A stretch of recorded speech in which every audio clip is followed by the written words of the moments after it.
Every raise feels like a win until it isn't.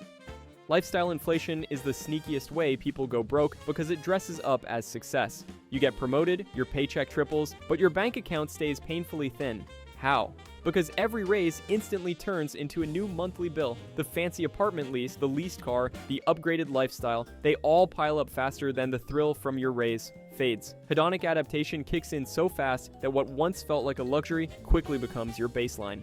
Take Maya, a mid-level manager who tripled her income over a decade. Sounds like a win, right? Except when she got laid off, her emergency fund was basically zero. Every extra dollar she earned had vanished into trendier digs, a flashier car, and routine spending upgrades. She was high income, but high risk, financially fragile in the exact moment she needed stability. Here's the harsh truth. Higher income often makes people more vulnerable, not less. You feel like you're winning, but you're just ratcheting up commitments. The single most important move to avoid this trap is also the simplest. Commit to saving a fixed percentage of every raise before touching anything else. Lock that line in and automatically funnel it into savings or investments.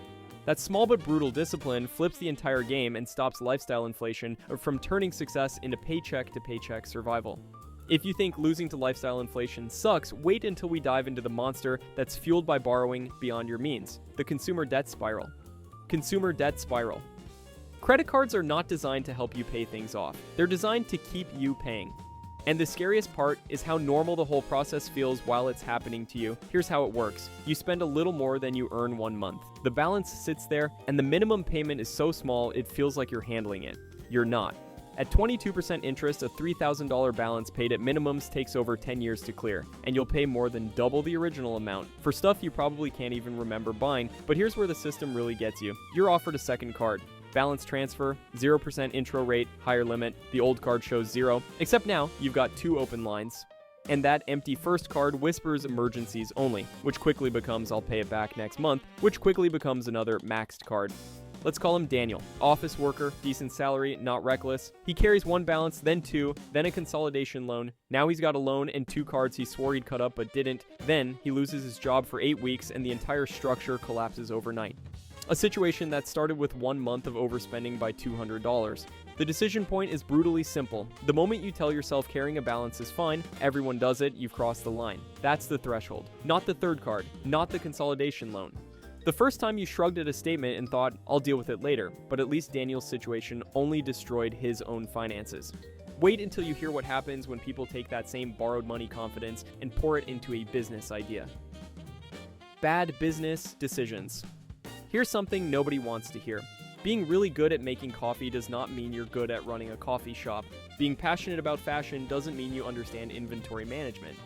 And being willing to work 80 hours a week doesn't mean your business model isn't bleeding money. We celebrate these people. We tell stories about entrepreneurs who never gave up and eventually made it. What we don't talk about are the thousands who also never gave up and lost everything. Now that's survivorship bias doing its thing, and it's quietly destroying people's finances. Let me introduce you to Lena. Lena makes incredible pastries, her friends love her coffee, and she's managed cafes for years. So she opens her own boutique spot, burns through her entire savings on the lease and renovations, then takes out a loan secured against her home. Cool. And that's also a thing that happened. The opening gets delayed by construction and permits. Cash evaporates before a single customer walks in.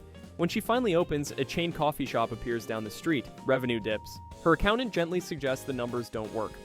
But Lena pushes through, doubles down on marketing, adds menu items, increases costs while revenue flatlines. Because quitting feels like failure, and the culture told her, winners don't quit. Persistence without data isn't persistence. It's just slow motion self-destruction with better branding. She closes 18 months later with maxed credit cards, a defaulted loan, and 0 savings. Here's the thing. If Lena had tested her concept with a pop-up cart or a weekend market stall, she'd have learned what worked before signing a 5-year lease. The decision isn't start a business versus don't start a business. It's test and scale versus bet the farm. One lets you fail cheap, the other lets you fail catastrophically. But if you think losing your own money is painful, wait until someone else loses it for you on purpose. Investment traps. This one hits differently because the victim is doing everything right. They're saving, they're thinking about retirement, they're actively trying to grow their wealth, and they get punished for it. Here's how it works. Someone you trust, maybe from your church, your professional network, your family circle, tells you about an opportunity. Returns are high, risk is low. Early investors are already getting paid. It feels real because for a while, it is real. Those early payouts come directly from new investor money, creating a perfect illusion of legitimacy. The people who fall for this aren't stupid. They're people like Kareem, the 45-year-old professional who saved diligently for decades but felt behind on retirement. A trusted community member introduced him to a private real estate fund offering consistent returns well above his conservative portfolio. He moved a substantial chunk of his retirement in. First year, steady payouts. He invested more. He told his relatives because why wouldn't you share something good with people you love? Then, withdrawals froze. The fund manager's explanations got vague. The whole thing was a Ponzi structure. Kareem lost years of savings, his relatives lost theirs too, because he vouched for it. The scam weaponized community trust. They don't need to convince you the math works. They just need someone you already believe in to say I'm in. Here's the decision point. Never invest in something you don't understand, regardless of who recommends it. Social trust and financial trust are not the same thing. Your pastor being a good person doesn't make him a good financial analyst. Your cousin getting paid last month doesn't mean the fund is solvent, but if betrayal by your community sounds bad, wait until we talk about what happens when the person destroying your finances shares your bed. Divorce and relationship breakdown. Here's a fun math problem for you. Take one household that works financially, split it into two, and somehow spend more money than both halves combined ever did together. That's divorce. It's not a division of assets, it's a destruction of them. The mechanism is brutally simple. Two people who once shared a mortgage, utilities, childcare, and groceries now need two of everything. Total cost of living jumps overnight, while the same combined income has to stretch across both new households, and that's before anyone hires a lawyer. Let's talk about James and Alinea. Combined income, early 40s, 2 kids, comfortable middle-class life. Then things fell apart as they do, and the divorce turned contentious. Both hired attorneys. Both decided this was a war worth winning. Legal fees started eating through their savings like acid. Tens of thousands gone, not toward the kids' future or retirement, but toward arguing about who gets what. Both turned to credit cards and personal loans to cover attorneys and separate living situations, which is, not ideal. Then the court ordered the house sold. During a weak market, after mortgage payoff and closing costs, there was almost nothing left to split. Both ended up renting solo with reduced retirement prospects and debt that had nothing to do with building anything. Here's the decision point nobody wants to hear when they're angry. Mediation over litigation. The couples who choose to preserve the family's financial foundation, even while everything else is falling apart, come out the other side with something left. The ones who prioritize winning, they both lose. Every time. And the hidden costs go deeper than legal fees. Single parents face career limitations, spousal benefits vanish, years of shared financial planning gone. But if you think emotional decisions can drain a bank account fast, wait until you see what a single trip to the emergency room can do to someone without a safety net. Medical and emergency costs. This is the one that feels most unfair, because it is. Every other entry on this list involves at least one bad decision. This one doesn't require you to do anything wrong at all. Here's the mechanism.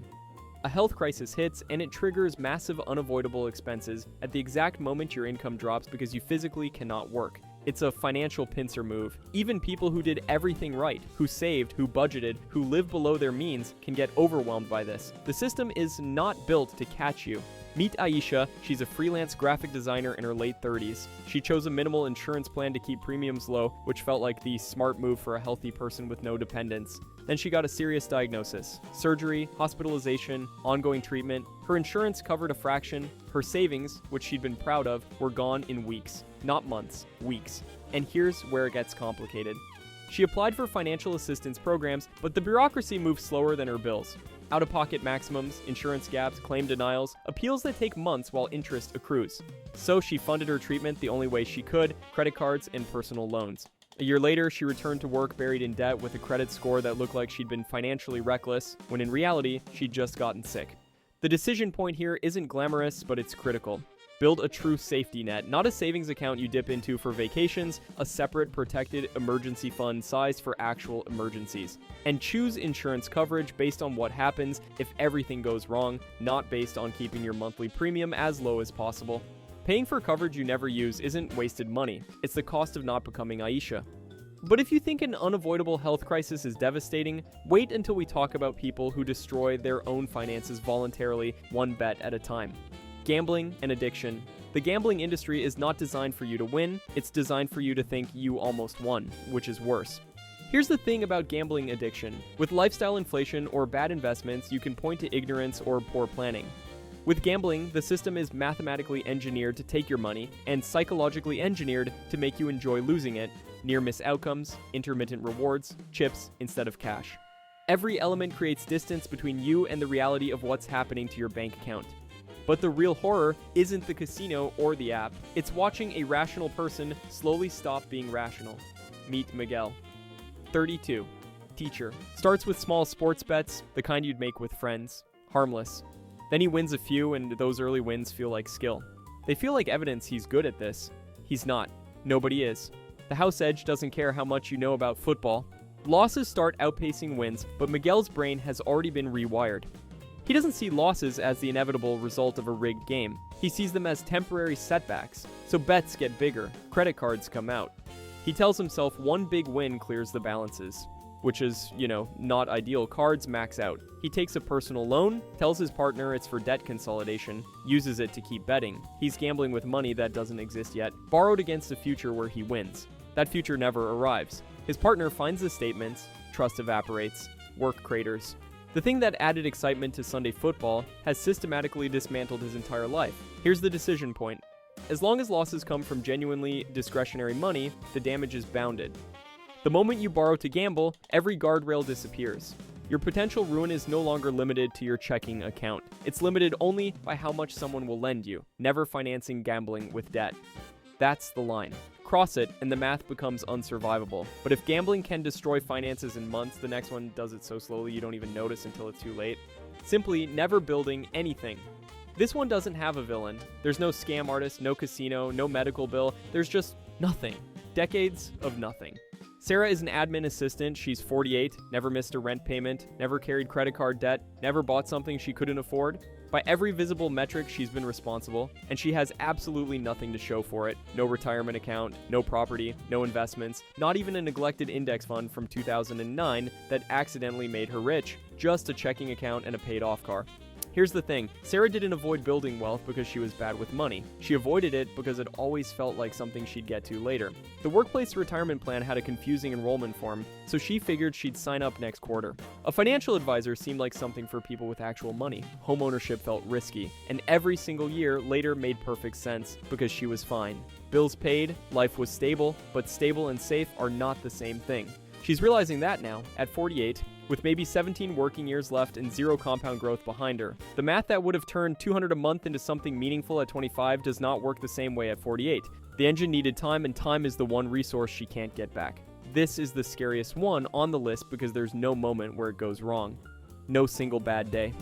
Just 1,000 ordinary days where nothing happened, and that was the problem. The good news is that the first step is absurdly small.